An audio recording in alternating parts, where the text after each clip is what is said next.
स्वामी समर्थ अनुभव कथा। एकदा कोल्हापूर जवळच्या एका गावात गंगाधर नावाचा एक साधा शेतकरी राहत होता। तो परमेश्वरावर निष्ठा ठेवणारा, परंतु आयुष्यात अनेक संकटांनी भरलेला होता। शेतात मेहनत करूनही पिके वेळेवर येत नसत।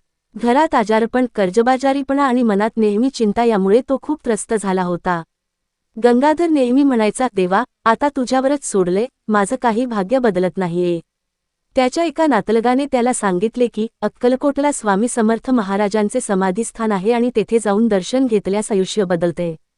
सुरुवातीला त्याला विश्वास बसला नाही, पण अंतःकरणातून एक ओढ त्याला तिकडे खेचून घेऊन गेली। गंगाधर एके दिवशी पहाटे अक्कलकोटला पोहोचला। मंदिरात प्रवेश करताच त्याच्या मनाला एक वेगळाच समाधानाचा स्पर्श झाला। समाधीपाशी बसून तो डोळ्यांत पाणी आणून प्रार्थना करू लागला, स्वामी, मी थकून गेलो आहे, आता तुमचीच कृपा हवी। अचानक त्याला जाणवलं की कुणीतरी त्याच्या खांद्यावर हात ठेवला आहे। तो चकित होऊन मागे वळला, पण कोणीच नव्हतं। समाधीसमोर ठेवलेल्या दिव्याची ज्योत हलकीशी दलत होती।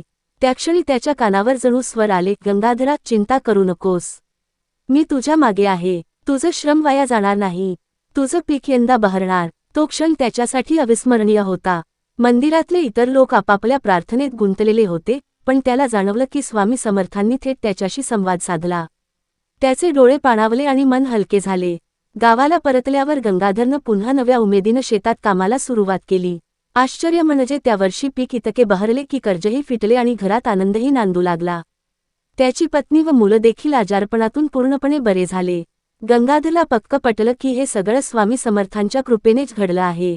त्याने आपल्या गावात दरवर्षी स्वामींचा पालखी सोहळा सुरू केला आणि आजही त्या परंपरेने गावकऱ्यांना भक्तिभावाने एकत्र आणले आहे।